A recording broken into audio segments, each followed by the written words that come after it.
I just got done streaming Vindictus Defying Fate for roughly 3 hours, and in that 3-hour period, I both had a lot of fun and grew incredibly frustrated. Now, that frustration was not because of bugs, it was not because of crashes, it was not because this was a bad game.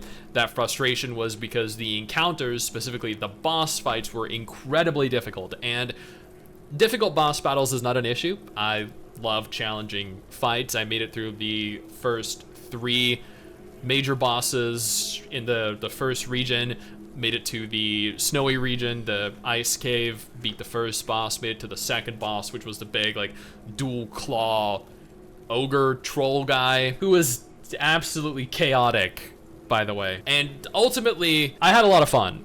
I did. I kind of just wanted to do a little video here, kind of condensing my thoughts over the course of that several hour period.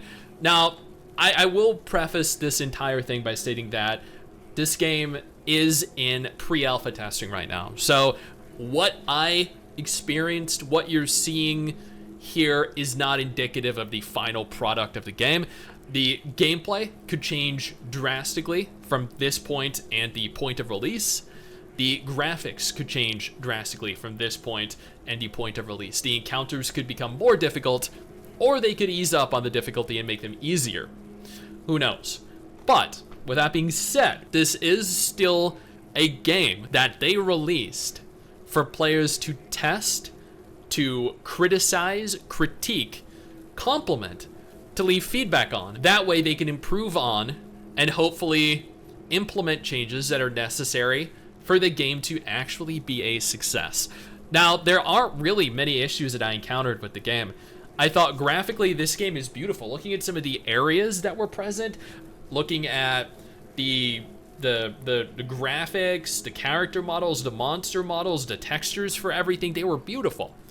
I think this looks exponentially better than the original Vindictus did. I think the animations for the characters look fantastic. I think the combat was fast, it was fluid, it was interactive. There is one issue that I had with the combat, and that is that when using your abilities, specifically your number 4 on this character, you would charge and you couldn't really necessarily cancel your charge animations. You were locked in that charge, and this was a common occurrence with your abilities in general. You can't really like animation cancel. So if you were in the middle, if a boss was standing there and you used your charge ability and he went and used one of his like yellow glowing eyes or red glowing eyes attacks, you couldn't just immediately react. It wasn't reactionary. So if you did attempt to react, you'd be locked in your animation and you would subsequently be hit by the boss's attack. And as far as I'm aware, that's the thing. I tried canceling my abilities as many times as I could and never seemed to work. Maybe there's a way to do that and I'm stupid and I didn't realize it.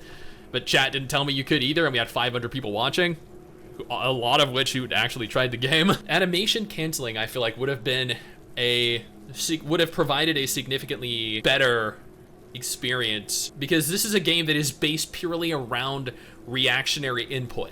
So how fast you can dodge, how fast you can block, how fast you can counter and parry, but being locked into an animation for longer than even like a 1/10 of a second could mean the difference between death and victory.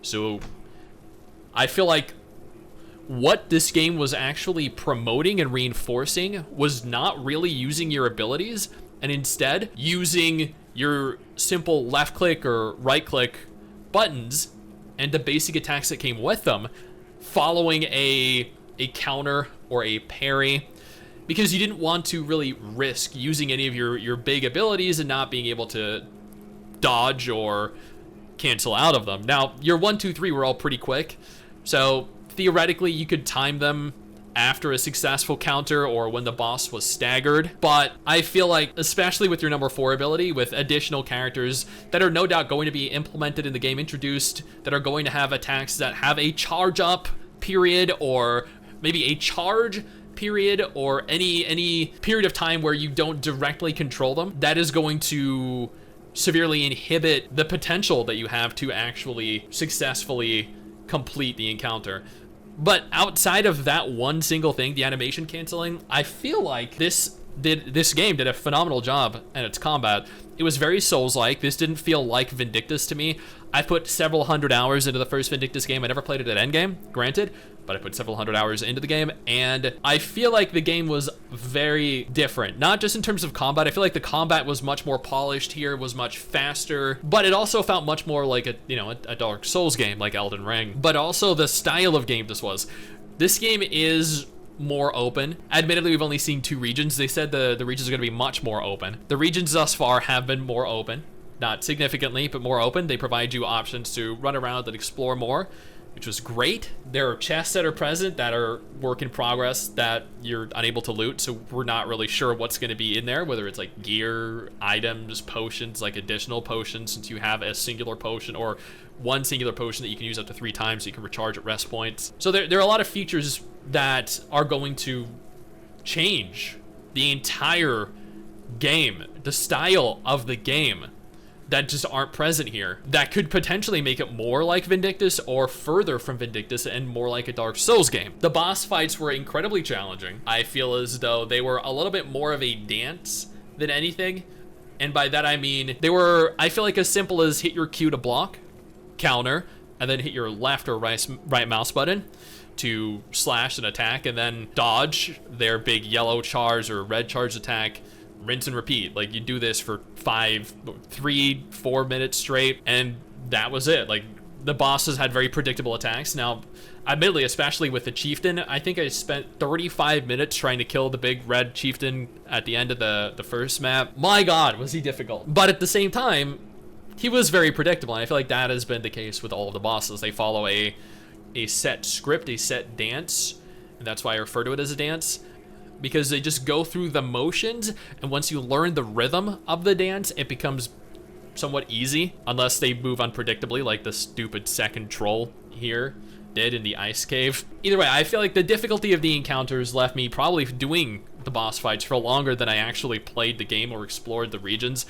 And I think since Nexon did confirm that they're going to have a type of multiplayer functionality present when the game at least launches, I think the combat, well, the encounters are going to be significantly more fun when done by multiple different players. I think having players pull aggro, change the directionality of the boss, combo abilities together is going to create some incredible chaotic fun, especially if they allow 4 players for dungeons or 8 players for raids or something like that.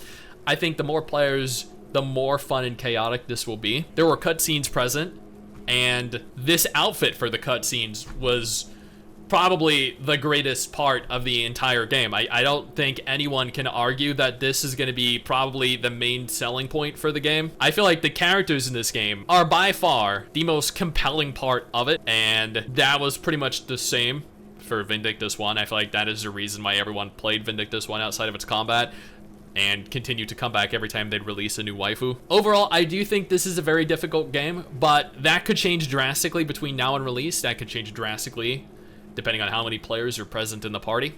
I do think that the encounters, even just the monsters leading up to the boss fights, did feel monotonous at times, and that's because they're all just the same thing: a bunch of monsters, boss fight, a bunch of monsters, boss fight, a bunch of monsters, boss fight. It kind of feels like a Final Fantasy XIV dungeon, and I didn't particularly like Final Fantasy XIV dungeons. I know the monotony isn't going to be an issue for everyone. It isn't technically an issue for me, but it just would mean that I couldn't play too much of it over too short a period of time, because I would just get bored.